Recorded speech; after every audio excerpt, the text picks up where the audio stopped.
ಮನೇಲಿ ಪುಟಾಣಿ ಮಕ್ಳುಗಳಿದ್ದು ಅವ್ರನ್ನ ಯಾವ ಬೆಸ್ಟ್ ಪ್ರೀ ಸ್ಕೂಲಿಗೆ ಜಾಯಿನ್ ಮಾಡಬೇಕು ಅಂತ ನಿಮಗೆ ನೀವೇ ಕ್ವಶನ್ ಮಾಡ್ಕೋತಾ ಇದ್ರೆ don't miss out this video. Hoysala Vidyalaya Kikkeri ಇದೀಗ ಸೆಕೆಂಡ್ ಬ್ರಾಂಚ್ ಕೂಡ ಓಪನ್ ಆಗ್ತಾ ಇದೆ. ಫಸ್ಟ್ ಬ್ರಾಂಚ್ ನ ಇವರು 2 years ಇಂದ ಸಕ್ಸಸ್ಫುಲ್ ಆಗಿ ನಡೆಸ್ಕೊಳ್ತಾ ಬರ್ತಾ ಇದ್ದಾರೆ. ನನಗೆ ಇಲ್ಲಿ ತುಂಬಾನೇ ಇಂಪ್ರೆಸಿವ್ ಅನ್ಸಿದ್ದು ಪ್ರತಿಯೊಂದು ಸ್ಟೂಡೆಂಟ್ ಹ್ಯಾಂಡ್ ರೈಟಿಂಗ್. ಎಲ್ಲಾ ಪುಟಾಣಿ ಮಕ್ಕಳು handwriting was like 10 on 10. And ಎಲ್ಲ ಸ್ಟೂಡೆಂಟ್ಸ್ಗೂ ಕೂಡ ಇಂಡಿವಿಜುವಲ್ ಅಟೆನ್ಷನ್ ಆ್ಯಂಡ್ ಕೇರ್ ಕೊಡ್ತಾರೆ. And there is a good teaching staff members also. ಅದೇ ರೀತಿ ಸ್ಕೂಲ್ ಎನ್ವಿರಾನ್ಮೆಂಟಲ್ ಕೂಡ ತುಂಬಾನೇ ಪೀಸ್ಫುಲ್ ಆಗಿದೆ. ಆ್ಯಂಡ್ ಆಲ್ಸೋ ಬಸ್ ಫೆಸಿಲಿಟಿ ಕೂಡ ಅವೈಲಬಲ್ ಇದೆ. ಹಾಗೇನೆ ಸ್ಕೂಲ್ ಫೀಸ್ ಕೂಡ ಅಷ್ಟೇ ತುಂಬಾನೇ ಅಫೋರ್ಡಬಲ್ ಇದೆ. ನಂಗಂತೂ ಕಂಪ್ಲೀಟ್ ಸ್ಕೂಲ್ ಎನ್ವೈರನ್ಮೆಂಟ್ ನೋಡಿ, ಆ ಪುಟ್ಟ ಚೇರ್, ಡೆಸ್ಕ್, ಪ್ಲೇಯಿಂಗ್ ಏರಿಯಾ ಇವೆಲ್ಲ ನೋಡಿ ಈಗಿನ ಜನರೇಷನ್ ಪ್ರೀ ಸ್ಕೂಲ್ ಮಕ್ಕಳೆಲ್ಲ ಎಷ್ಟು ಲಕ್ಕಿ ಅಂತ ಅನ್ನಿಸ್ತಾ ಇತ್ತು.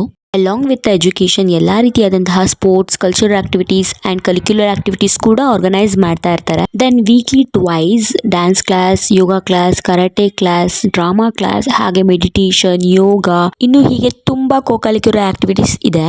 ನೀವು ಯೋಚನೆ ಮಾಡಬಹುದು ಇದೆಲ್ಲದಕ್ಕೂ ಎಕ್ಸ್ಟ್ರಾ ಫೀಸ್ ನ ಏನಾದರೂ ಚಾರ್ಜ್ ಮಾಡ್ತಾರಾ ಅಂತ. Don't worry about that, because ಇದೆಲ್ಲ ಸ್ಕೂಲ್ ಫೀಸ್ ಎಲ್ಲ ಇನ್ಕ್ಲೂಡ್ ಆಗಿರುತ್ತೆ. ಹಾಗಂತ ಸ್ಕೂಲ್ ಫೀಸ್ ಏನ್ ಜಾಸ್ತಿ ಇರಲ್ಲ, ತುಂಬಾನೇ ಅಫೋರ್ಡಬಲ್ ಇದೆ. ಮೋರ್ ಓವರ್ ಇಡೀ ಕಿಕ್ಕೇರಿಲೇನೆ ಕಮ್ಮಿ ಫೀಸ್ ಅಲ್ಲಿ ಬೆಸ್ಟ್ ಎಜುಕೇಶನ್ ಕೊಡ್ತಾ ಇರೋದು ಅಂದ್ರೆ ಹೊಯ್ಸಳ ವಿದ್ಯಾಲಯದಲ್ಲಿ ಮಾತ್ರ. ಫಾರ್ ಮೋರ್ ಡೀಟೇಲ್ಸ್ ಡಿಸ್ಪ್ಲೇಲ್ ಕಾಣ್ತಾ ಇರೋ ನಂಬರ್ ನ ಕಾಂಟ್ಯಾಕ್ಟ್ ಮಾಡಿ. ಅಂಡ್ ನಮ್ ಸ್ಕೂಲ್ ಲೊಕೇಟ್ ಆಗಿರೋದು ಬಂದು KR ಪೇಟೆ taluk Kikkeri police station opposite school locate ಆಗಿದೆ. ಅಂಡ್ ಕಿಕ್ಕೇರಿ KR ಪೇಟೆ ಸುತ್ತಮುತ್ತ ಯಾರ್ಯಾರೆಲ್ಲ ನಿಮ್ ಫ್ರೆಂಡ್ಸ್ ಅಂಡ್ ಫ್ಯಾಮಿಲಿ ಸರ್ಕಲ್ ಅಲ್ಲಿ ಬೆಸ್ಟ್ ಪ್ರೀ ಸ್ಕೂಲ್ ನ ಹುಡುಕ್ತಾ ಇದಾರೋ ಅವರಿಗೆಲ್ಲ ಈ ವಿಡಿಯೋನ ಶೇರ್ ಮಾಡೋದು ಮರಿಬೇಡಿ. ಹಾಗೆ ತುಂಬಾ ಲಿಮಿಟೆಡ್ ಸೀಟ್ಸ್ ಇರೋದ್ರಿಂದ ಬೇಗ ಹೋಗಿ ರಿಜಿಸ್ಟರ್ ಮಾಡ್ಕೊಳ್ಳಿ. Don't miss this opportunity.